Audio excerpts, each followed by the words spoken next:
Creating 3D maps of your own adventures has never been easier.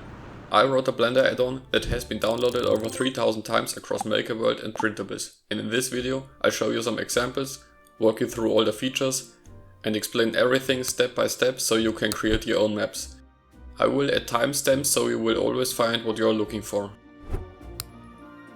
Here are some example maps I created using the add-on, so you get a better vision of what's possible with it. You can create maps with multicolor printers or maps with single color printers. You can create maps from short hikes or your travel across America. You can create tiny maps or bigger ones. You can choose from different shapes, use your own shapes, or even use some special presets to create something like this or this. Stitch together maps, or maps with base plate to hold information about the trail. Okay, but how do you create your own maps, even if you never touched Blender before? Everything you need is a 3D printer, the add-on, Blender and a GPX-File. The add-on is free, but there is a premium version for people who support my work on Patreon.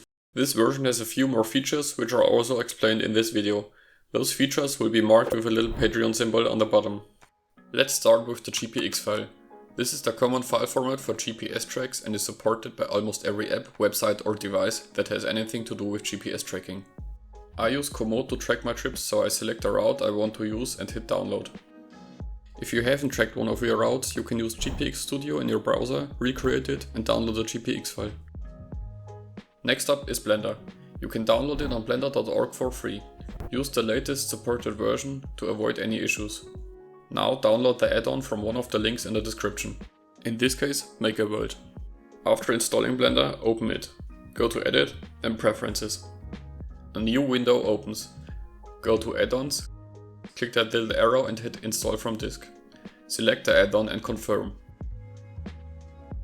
Trailprint3D should appear here. Make sure it's activated and close the window. Now hit N to open up the sidebar inside Blender. If everything went right, one of the sidebar tabs should be Trailprint3D.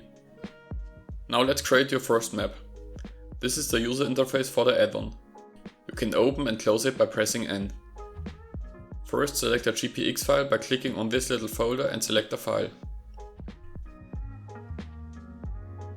Now choose a folder where the finished files will be saved. Click here, select the folder and press OK. Here you can give it a name. This will be the name of the saved files, but you can leave it blank to adopt the name of the GPX file. You can select from a few different shapes, like a hexagon, a square or a circle. Or a hexagon shape with base that has some text on it, but more on them later. With the object size you set the size of the finished map in millimeters. The resolution determines how detailed the finished map will be. A higher resolution means more details, but it will take longer to generate the map. Increasing the resolution by 1 triples the points on the map. Here is a closer look of resolution 8. I usually start with a lower resolution of 3 or 4 to find the correct settings, and then increase it to 6, 7 or 8 for the polished product. If your map is 100mm large, a resolution of 6 is usually enough. Here is the sliced result of the same map. One with resolution 6 and one with resolution 8. And you can't really tell the difference. Elevation scale is a multiplier to the real elevation. This map, for example, has the real elevation levels, but that looks boring. By increasing it, you can make it look more interesting. Next up is the thickness of the path in millimeters. We skip the scale mode for now, more on that later. The path scale determines how big the path will be on the finished map. If you set it to 1, the trail has about the same size as the map. Or if you set it to 0.2, the path is just a tiny part of the map. Overwrite path elevation is only necessary if your finished path is floating in the air. This will recalculate each point of the path to match the terrain. Now you set up the basics. Hit the generate button on top and wait. If you are on Windows, a console window will open up. By seeing new lines posted, you'll see that Blender is still running and didn't freeze. Once it's finished, it closes and you will see the result. This is how it now looks. If you want to change something, just change the parameters and hit generate again. The files for 3D printing are generated automatically. Now let's switch to the slicer before talking about advanced settings. I'm using Bamboo Studio, but it should be similar in other slicers as well. Click the Add button. Navigate to the folder you set as your export folder and there you should see some files. One for the map and one for the trail. Select both and confirm. Assign the correct colors. Bamboo Studio then asks if you want to view them as a single object. Hit yes, though they will have the correct position to each other, otherwise they will be placed next to each other. Now you have the option to paint it manually. This is how I do it, but you are free to do it however you want. Select the trail and move it upwards by 100 mm. Select the height range tool to color mountains.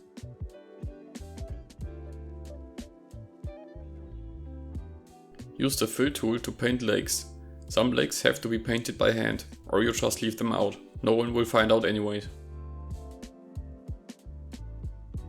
Then you can use the spear tool to make the mountains more natural, but this will create more filament switches.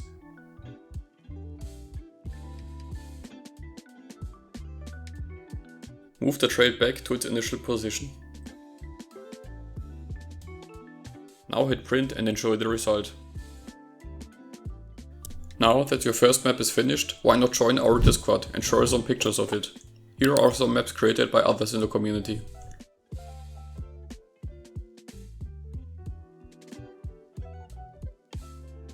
Now that you know the basics about creating maps, it's time for the more advanced stuff, like the single color mode, automatic coloring, the connection systems and much more. The advanced settings are down here and the first thing you see is the export button. Files are generated automatically, but in case you change something, select the object and hit the export button to generate a new file in your export folder. Below that are a few categories.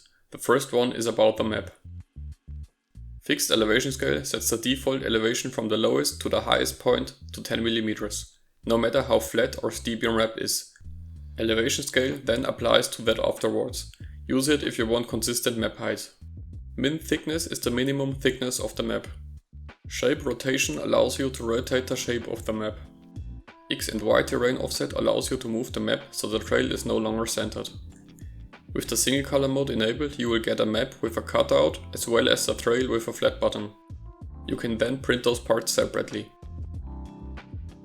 Below that you can set the tolerance of the trail and the cutout. There are 3 different map modes. The first one, from plane. You are able to generate a blank shape with recurrent settings. Move it to wherever you want and then generate the terrain based on its position. Or you can select a map, hit the extend selected tile and it will create blank shapes around it. Then select them and hit generate map from selected again to get the terrain data. This allows you to create maps that can be extended to your needs.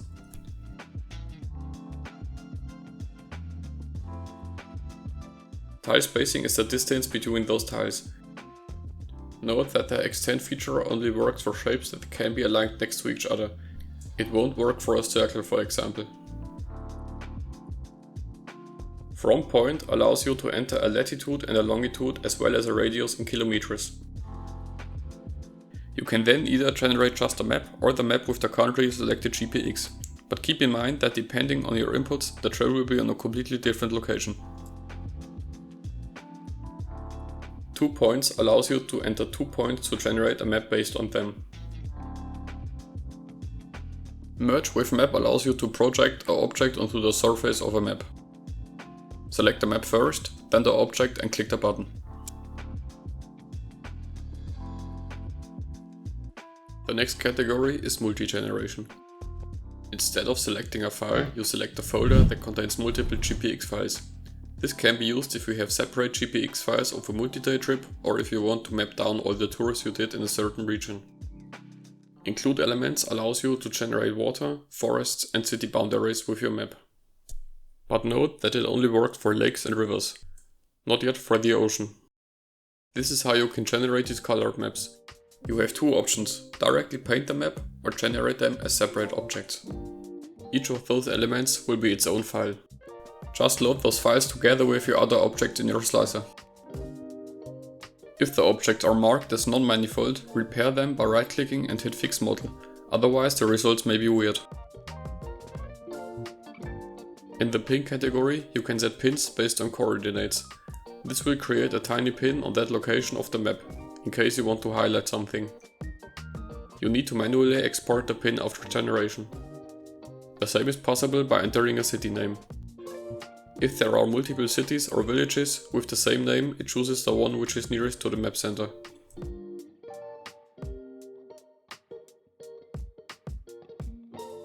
The Special tab allows you to create maps like this. As a Patreon, you are able to download a special blend file. Hit that folder and select that file. Then click Load Blend File.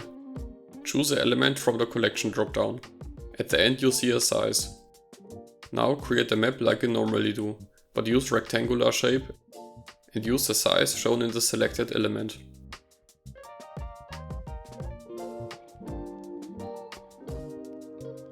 Once you are happy with your map, delete the map but keep the trail. Then hit the import button. Click the frame, which is the parent object, and position it to your needs. The other objects will follow its position. Now select the object with blank in its name. And click the Create Map from Selected button. The path will be cut wherever it's needed. Currently available are slider puzzles and 2 different sizes of jigsaw puzzles. In the Post-Process tab you can do numerous actions, but all of them require you to manually export the objects after you did any changes to them. The first one is to color mountains. Select your map, set a threshold at what height the mountains should be colored, and then hit the button.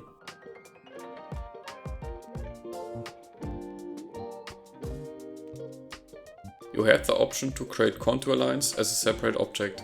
Just set the height of the line, the distance between them, an offset, and hit contour lines.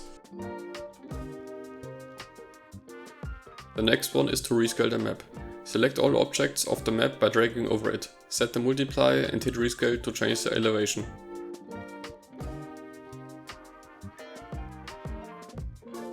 If you noticed you set the wrong min thickness value, select all objects of the map and you can extrude or shrink the map here. Set a magnet height and diameter. Select your map and hit Add Magnet Holes to get 4 holes on the bottom of the map where you can then insert magnets to it. If your maps are too thin, you can go back with Ctrl-Z and use the extrude feature to make it thicker. If you want to connect multiple maps together, you can add dovetail cutouts to the bottom. Just select the map and hit the button.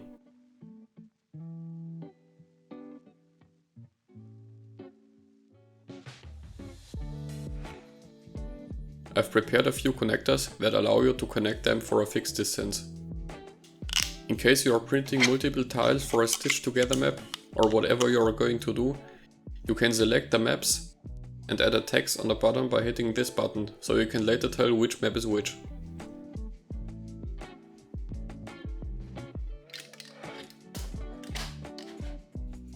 In the API tab you can select from one of 3 different APIs. This is basically where the terrain data is coming from, and each API might have slightly different terrain data. Terrain tiles is selected by default as I had the best results with it in the past months.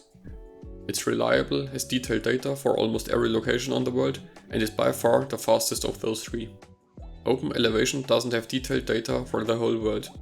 So if your map looks like this, it means the data the API is providing isn't as detailed as required. Also, there is a request limit of 1000 requests per day. Open Topo data is the slowest of those 3 but has different datasets available.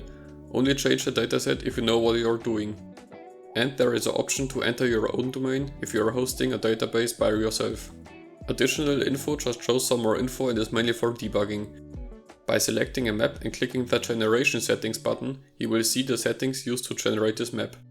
Also mainly for problem solving or to find out what settings were used to generate the map. Last is the Attribution tab. This credits the data sources that made this add-on even possible. That's it for the advanced settings. Now let's get back up to the scale mode we talked about earlier. This influences the scale of the map.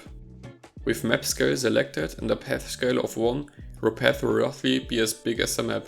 If you change it to coordinates, you can enter 2 points instead. This will calculate the distance between them and scale the map so the 2 points would fit on the map. If you change it to global scale, 1 mm will be about 1 km on the equator. Due to the Mercator projection, it will probably be slightly less depending on your location. Let's collapse the Advanced panel and select the shape with text. Now a new panel appears. Here are a few more things you can change. Those text shapes usually have 4 different text inputs. 1 title on the top and 3 on the bottom. The title will be the name variable you set earlier. The other 3 are the path length, gained altitude and the duration the tour took. In the panel you can set a font, general font size and the optional font size for the title. Below that you can replace the 3 bottom text blocks with your own text.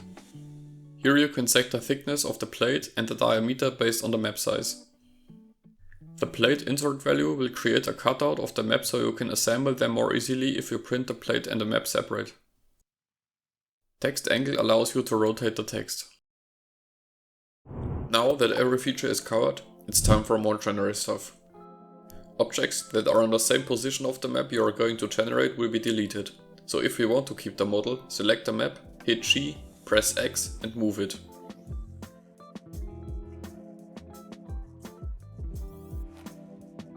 If your trail is clipping into the terrain like this, there are 2 options.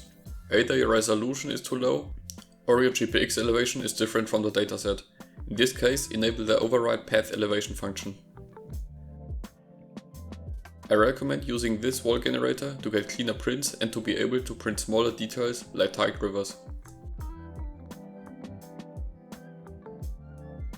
Rearrange your objects in the slicer so the map is on top and the other objects are below it.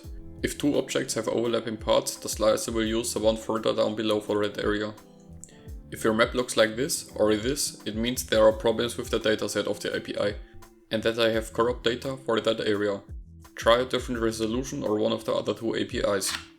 Don't keep yourself down to features the add-on is providing. Learn some Blender basics so you can add more customization and create maps like this or like this.